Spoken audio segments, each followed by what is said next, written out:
Tom Fricke here, and Phil Lindemann's in from the newsroom, and joining us in the studio, Summit County Sheriff Jamie FitzSimons, and we're getting updated on what's going on. I mean, we've had wet weather, and everybody thought, wow, that fire's got to be extinguished by now, right? The Ptarmigan Fire, still an active thing. And what is the latest on it, Sheriff? So it's still burning. It's still at 85 acres, so it hasn't grown. That's about what the weather's done for us. But what yesterday, the weather window provided an opportunity for the Forest Service to get up in the air and reassess the risks and hazards down there. And we collectively decided yesterday afternoon that it was probably safe to allow residents back in their homes and lift the evacuation order and put everyone under pre-evac, so still be prepared to go. But they decided that they could still work those lines and allow residents to come safely back in the neighborhood. That all being said, we're going to let people back in starting at 10 o'clock this morning. They got to be credentialed. The roads remain closed to anybody else, and that's due to there's still a lot of equipment working up there. There's over 200 firefighters up there. You know, and you see them marching the roads and moving equipment, and you know they're still looking for opportunities for helicopter drops. So it's still an active drop zone, as they call it. So we can't have people meandering around up there. Now, you guys remember during the Buffalo fire, we told people to stay out, and they didn't. Yeah. Please, your sheriff is asking you, please give these guys and gals some room to continue to put down this fire, to let those residents feel safe, to freely move around and work, and don't interfere. The trails are closed. Everything is closed. Don't do what we experienced at the Buffalo fire, where people kind of like took the social trails up and found, you know.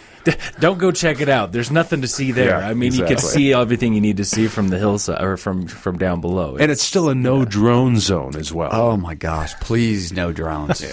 We can't fly aircraft if there's drones, and the federal law enforcement will come after you. Yeah. Well, and like you were just saying, Jamie, I liked what Eric White, the incident commander, had to say the other day. He's like, now we get to work. Yeah. Work's not done. I mean, there is still plenty of stuff to do. Now they feel safe actually getting on the ground, like you said, dragging fingers through the dirt, making sure that stuff is actually out. Yeah. Because even though it looks out, even though it looks like it's smoldering, that stuff could pop up anytime. Yeah, and as soon as this weather event moves, which it will, it'll move out, starting this weekend. The heat is supposed to come back next week. So, I mean, that could be a game changer up there. So this is not over. Don't let the snow on the above tree line fool you. Don't let the wet weather fool you. All this does is, as you just said, Phil, it allows the firefighters to get to work. So let's give them that room. Good news for the residents of the area, though. They get to get back into their homes after a few nights out, which is really a lot sooner than you were projecting yesterday. Yes. Yeah, yesterday I was telling people don't expect it for 48 hours. Yeah. And so, hey, isn't it always better to under-promise and over-deliver? Oh, yeah. And at last night's meeting, you know, there weren't too many people there. No. But there were the faces that I've been coming to see.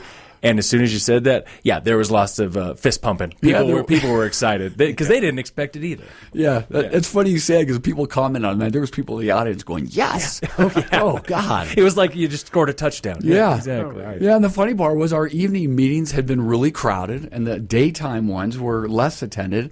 Yesterday, the 11 o'clock meeting was over-attended, and the evening meeting, people just went, "Oh, it's more of the same stuff from the sheriff." Any more meetings planned? No. So thank you for asking. We've canceled all public meetings unless there's some significant change in the fire. People should pay attention to social media, whether it's Krystal 93, whether it's the sheriff's office.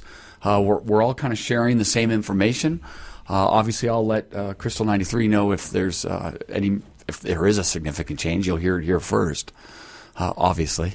All right. And we'll get that information out. But pay attention to social media. No matter what channel you pay attention to, we're all trying to share the same information. Yeah, tell your friends. If you missed it, this interview will be up here in the next 15 or 20 minutes. It'll be up on our Facebook. Great. We are your wildfire information station. We are indeed. And thank you, sir, for your service, and thanks to all the crews that are working this. This has been a team effort between the federal, state, local partners, all the towns chipped in, all the police departments, everybody. Stay tuned for further updates right here.